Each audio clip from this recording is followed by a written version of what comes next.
Hello, my name is Diego Ramirez with KTLA 5 News, and today I have here with me Zamira Estrada. So tell me a bit about yourself. What do you do for a living? Good morning, Diego. I'm currently working at San Quentin State Prison. I've been working in corrections for over 20 years now. I see. So what motivated you to become a prison guard? Most of my family members worked in the criminal justice system at some point, so I became interested in this profession at a very young age. Very interesting. Now, regarding your current employment status, San Quentin is the largest state prison in California, correct? Yes, correct. So how often do you encounter inmates who have been incarcerated for drug offenses? I see many drug offenders all the time. Here in the US, about 16% of all inmates are incarcerated for criminal drug offenses. However, it's worse when I see them incarcerated multiple times. hmm How often do inmates abuse drugs in prison? Is there any way to actively regulate that? This unfortunately has been an ongoing problem throughout the criminal justice system. Here, inmates outnumber the guards about 5 to 1, so constantly keeping track of everyone at every second of the day is nearly impossible.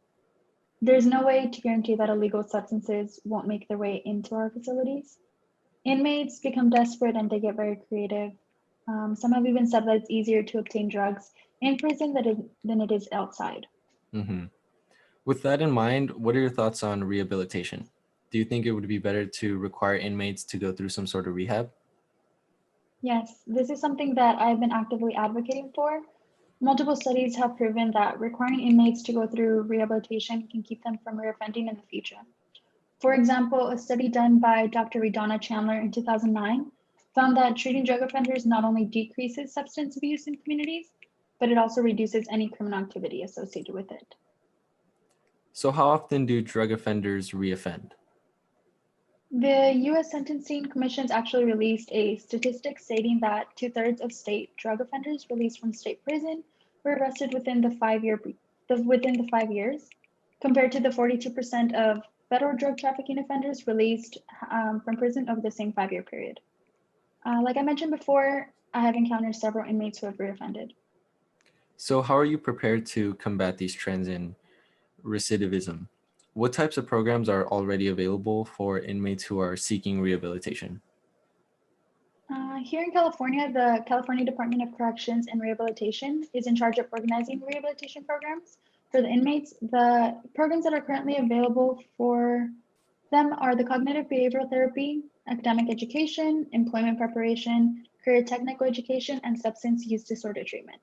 The substance use disorder treatment receives about 23% of the budget, despite being the program that's most needed by the inmates. I believe that allocating more money towards the SUDT program and requiring inmates to participate could greatly impact communities in and out of prison. I see. Well, that was very insightful, but unfortunately, that is all the time we have here today. Thank you, Zamir, for talking with us today, and we hope to hear from you again soon. Thank you.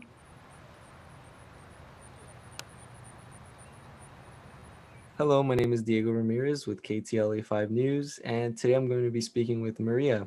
Hi, Maria. Tell me about yourself. Why are you here today? Hi, my name is Maria and I am 23 years old and I am currently serving a 5-year prison sentence. I see. Is this your first time interacting with the criminal justice system? As in, have you been incarcerated before? I have been incarcerated before. I've gone to juvie for a few years. I went to jail for 6 months when I was 19 and now I'm currently serving a 5-year sentence. I see. Do you still have access to drugs while incarcerated? Yes, they get smuggled in and sold to us. You learn right away where and who to go to get your next fix. Are the guards and prison staff aware of the drugs? Yes, they know that the drugs are being smuggled in and sold to us. They check our rooms, our personal belongings every day, but they can't stop us from getting to them or using them. There are only so many of them and they can't keep track of us. Mhm. Since you have a long history with illegal substances, are you willing to go through some sort of rehabilitation program while you're here?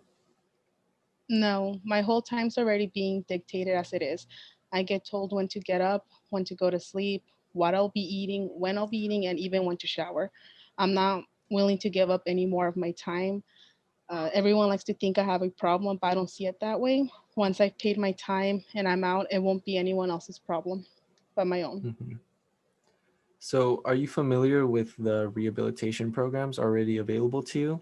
Do you think they're beneficial for other inmates? I think they can be better. I have gone to a few SUDT meetings to test them out, and it's not a good environment. Those in charge don't seem to be motivated. It's poorly funded and made me not want to go back. They don't seem to understand or even want to help us. Mhm. Do you have plans for your future? For example, do you plan on starting a family once you're out? Yes, my mother's letting me move back in with her when I'm out. She wants me to go back to school and get my GED. I have always wanted a family since I was younger. That's just been a dream of mine. Uh huh. So, wouldn't that motivate you to leave behind your drug dependency before you're released? No, I have seen too many of my friends that have gone through rehab come back worse. They get depressed, they become suicidal, and that's how I've lost a lot of my close friends. At least as I see it now, I have control. Even when you go through all that pain and suffering, you still end up going back. And those that go back, they tend not to come back a second time. They the rehab sends you to a very dark place that just eats away you slowly until it like leaves nothing behind. I've seen it happen one too many times. I see. And I'm very sorry to hear that. However, similar things can happen with substance abuse. Have you ever experienced the damage caused by drug addiction? Yes, I overdosed once when I was 15 for the first time. I have lost friends to drugs as well. The way I see it is it doesn't affect anyone else but me. At the end of the day, it's my choice. I see. That's a fair point. Well, thank you so much for your time, and we hope to hear about your story soon. Okay, thank you for having me.